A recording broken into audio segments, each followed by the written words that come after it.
He drinks 2 martinis at the same time, because that's the kind of rugged guy he is. Today it's 077. Fleming. Bob Fleming. Welcome to Fighting Femmes, Fiends, and Fanatics. I'm Steve Mayhem. And here's our hero, setting up the old transmitter in a plant trick. Now, if there's any doubt about this place and time, that disappears with Carlos Savina's jazzy, jet-set theme music.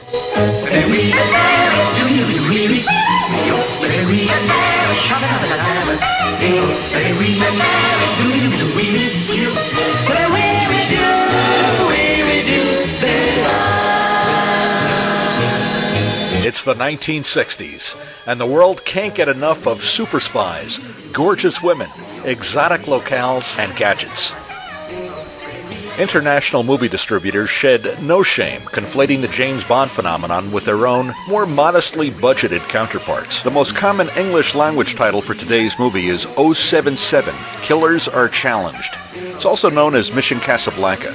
It was the second of 2 Eurospy adventures starring Richard Harrison as Bob Fleming. Here, come back if you let the Russians get their dirty hands on that microfilm. Otherwise, I have a free hand. Yes, and permission to kill. 007 had a license to kill. 077 gets a permission slip. In other words, go shoot anybody you want. We don't give a shit. While Bob Fleming is a perfectly respectable, stock-sounding name, a 2-syllable name that starts with phlegm doesn't quite have the panache of the name Bond, which evokes currency and fine bonded goods. Put it this way, I don't think European starlets were lining up to become phlegm girls. Incidentally, while ownership of 007 may have been ironclad, codename 077 was used in several series worldwide. The Bob Fleming character, as played by Richard Harrison, is pretty typical of most Eurospy heroes. Generally speaking, they're cartoonishly exaggerated versions of the Sean Connery Bond. Brash and somewhat obnoxious, Fleming is a bit of a smug smartass that can settle scores with a fist in the face or gunplay. And of course, Bob Fleming charms the ladies with real smooth talk. You must have the delicate stomach of a sergeant in the Salvation Army. What do you mean? Yeah, what does that mean? Luckily, the plot is easier to understand than Bob Fleming's baffling pickup lines.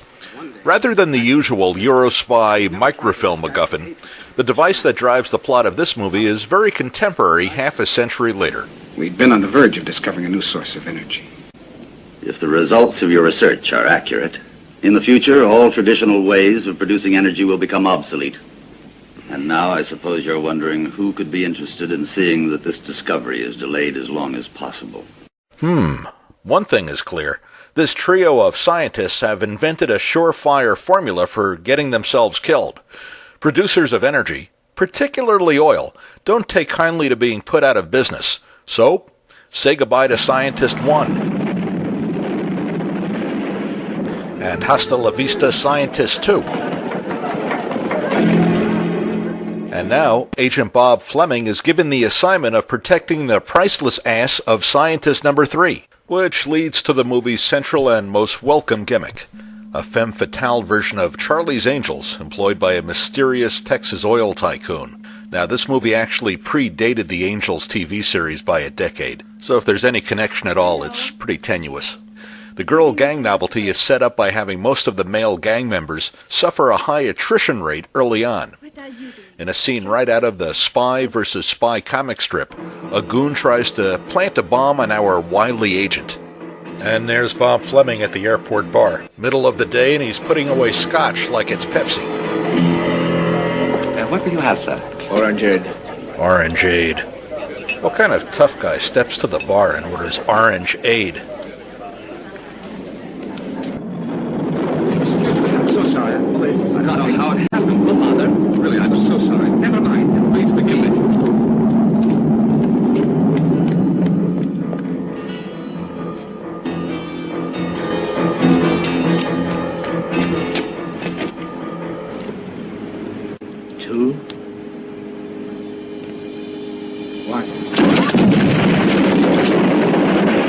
Kaboom. Nice going, boys. Time now for the girls to take charge. Myra, take care of the other man. It must look like an accident. One problem. The catty girl gang members do not get along. What are you doing? Just listening. I don't trust you too far. All right, then you call him. So, it's not long before we're down in the dungeon, with Janine Renault giving a good dominatrix whipping to Mitsuko for messing up a mission. Perhaps this bit of business was the scene that caught director Jess Franco's eye, as Janine Renault would soon turbocharge some of Franco's dependably kinky exploitation movies. Now, it's not supposed to be entirely clear for a time if the girl gang chief is Terry, the demure wife of the surviving scientist, and played by actress Wandisa Guida, or the beautiful but deadly Velka, played by Susie Anderson. I just threw somebody off the balcony. Please, hurry. Yeah, well, tossing a guy off the balcony is all in a day's work for a femme fatale. But hotel security tends to frown on that kind of thing. Just as Bondian escapades relied on glamorous women, the formula called for a Mr. Big.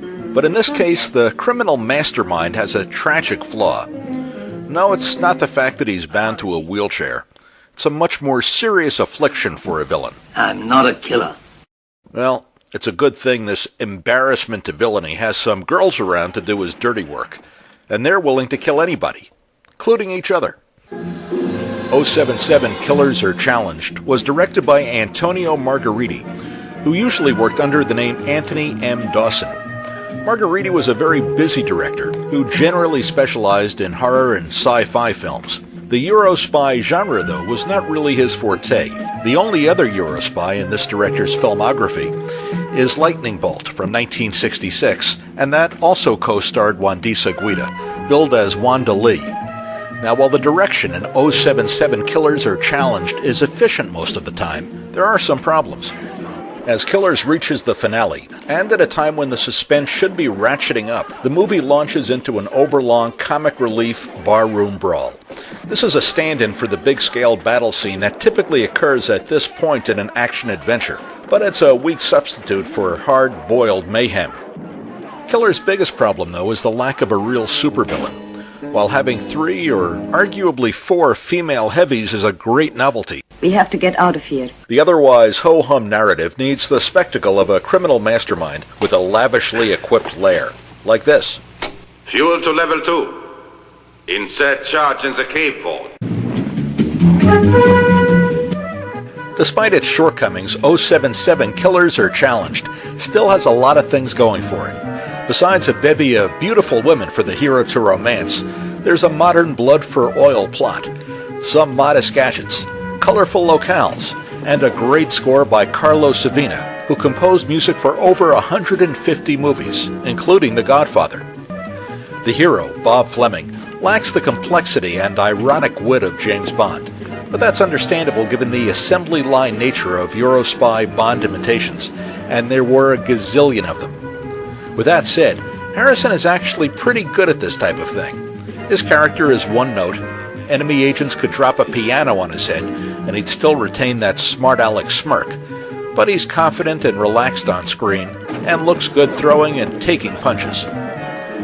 Overall, 077 Killers Are Challenged is a pretty unremarkable Bond ripoff. And if the terms imitation or ripoff sound like put-downs, no, that's exactly what they were, and exactly what they were intended to be. Producers from around the globe wanted to get in on the James Bond craze, and get in while the getting was good. With some exceptions, there wasn't time or money to develop carefully crafted plots or complex characters. Instead, these movies often doubled down on exactly what the audiences wanted: outlandish gimmicks, diabolical schemes of world conquest, and espionage. Where is the microfilm? Lovely, but lethal women. Here, attractive women woo wanted men into death traps. And swaggering, uncomplicated, intrepid heroes. He's the action man. All kinds of action. Don't. A goer. These Bondian spin-offs were hardly subtle, but even today, very easy to watch and enjoy. as a merely average Eurospy escapade, 077 Killers Are Challenged is still a lot of laughs and easy to recommend. For fighting femmes, fiends, and fanatics, I'm Steve Mayhem. See you next time. Baby,